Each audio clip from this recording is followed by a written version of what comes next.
Now, this Liverpool team might be the team that needs the most work out to the Premier League. Look at the past years, I don't think there's ever been a single team, except Leicester, that out to the Premier League title need as much work into the squad as they do right now. Obviously, they won Premier League, so it should be a great team in theory, but the thing is, with the competition they've had this season, with Arsenal affecting a lot because of injuries this season, and Man City having a very down year and having also injuries as well, the competition around the Liverpool title race wasn't as good, so that allowed this team that has its quantity of goals to be able to be successful in the Premier League. I mean, looking at the squad, let's go like my position. Like goalkeeper, that's a position where I don't think they're very good. They have Alisson there, who even this season has proved it's not old enough to be leaving Liverpool.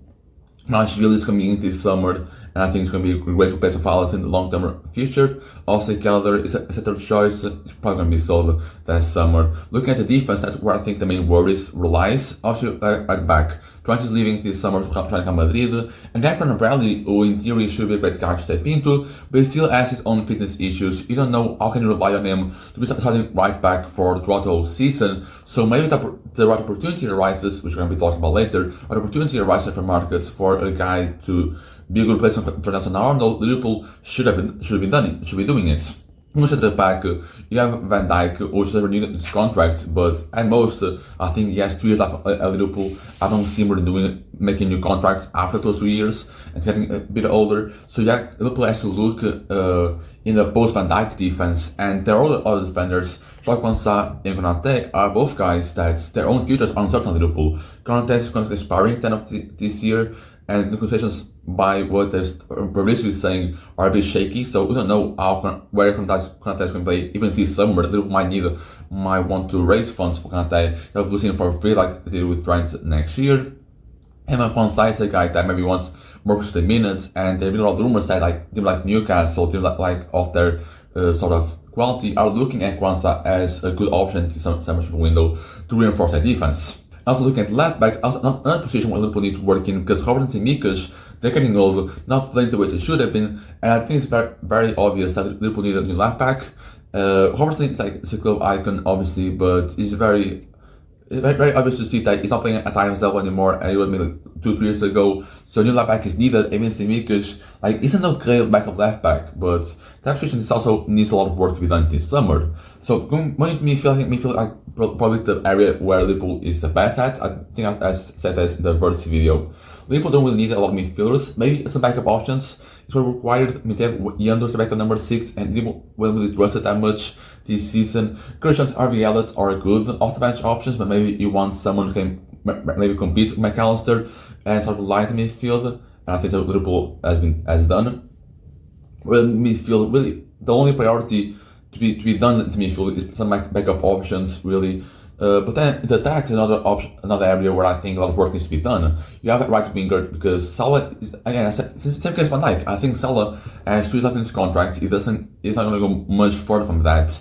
And even though he's had maybe his best season numbers this year, I think a lot of attacking burden was put onto him, and you need a guy that's going to come in and replace what Salah has been doing offensively when Salah leaves. So you kind of need a long-term replacement for Salah. You can bring him now and kind of put him into the team, playing some minutes, or signing a youngster and try to bet on him. You have a lot of pathways around that, but you still need a guy that can succeed on Salah in the future, and maybe in the striker as well, because you can play Luis Diaz as a makeshift striker if you want to. If you played that well this season, maybe you want to move Luis Diaz back to left winger, or even Luis Diaz leaves because he's actually linked to Barcelona. It's a guy that Barca really are after. I don't believe he's going to leave Liverpool to join Barcelona this summer, but that's an option, that's a possibility. So in the strikers, the shot that Darwin Núñez aren't that great anymore.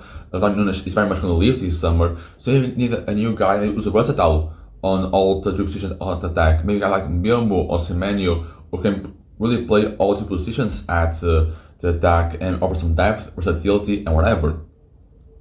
So it's very obvious that Liverpool needs a lot of work to be done this summer, and so far we're still not into June, so therefore it's not open yet. But Liverpool has been doing that work that they need to. As you maybe have seen, there are 3 transfers that Liverpool are really close to agreeing on. At least there are 2 I think they're very close to. I think there's a third one which is still in negotiations. But the first one, let's go to Jeremy Frimpong from my Leverkusen.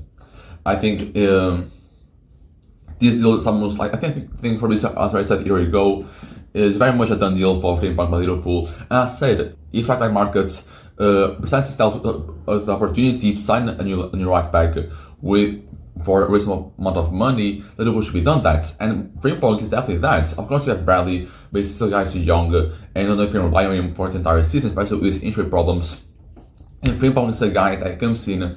I won't say he delivers a similar output as Trent does, but he still offers a lot offensively coming forward. Again, yes, it's the same defensive questions as Trent did.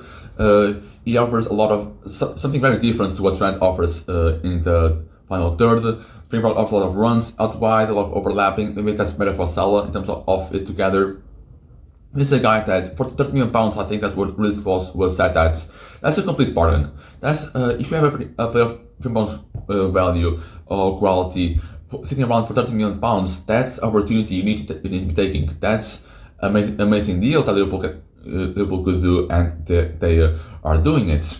Also, Frimpong doesn't add quality right back. He also offers more versatility in terms of the attack, because he can also play right winger. He's played by Leverkusen sometimes, like in the 4-4-2 right midfielder. He has played there sometimes a right winger, and when you give some rest to Salah, Frimpong can play there.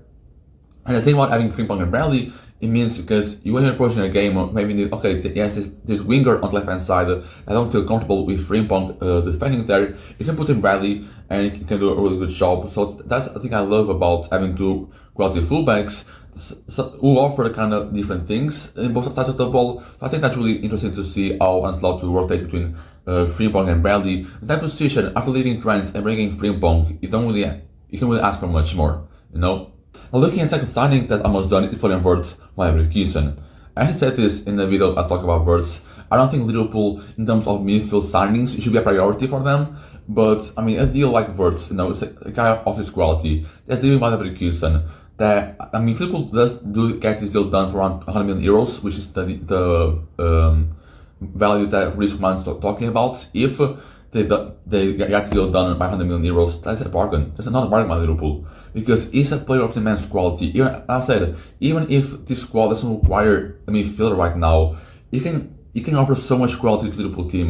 Maybe he can play on the wings as well. We don't know what Oslot can do, because he plays right number 10 for Leverkusen and Xabi Alonso. Maybe you can see him becoming that Salah long-term replacement, as I said, in terms of delivering the same attacking outputs.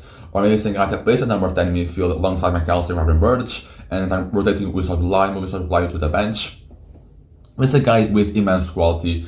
That, like I said, if the opportunity arises where a player of this quality is available for such little money in terms of compared to these markets, or for 100 million euros to get a guy like Wirtz is just amazing, in my opinion.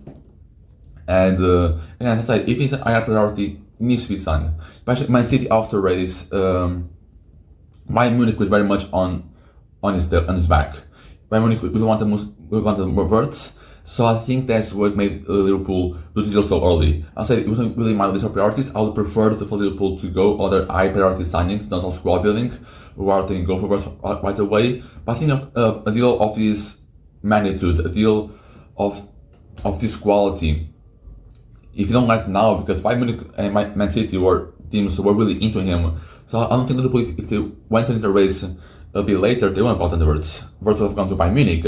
So I think it's really good for Liverpool to get the hands on Wirtz really early on, get with the leading spot in the race for him, and sign him to a team. I mean, if you look at the Premier League title winning team, and you bring in Xabi Frimpong, so very good, and you also bring in Florian Wirtz, a guy who's just amazing, one of the best midfielders in the world. I think they're really going to drive at Liverpool. I mean, this just puts you on a whole new level that we can make them compete next season as well.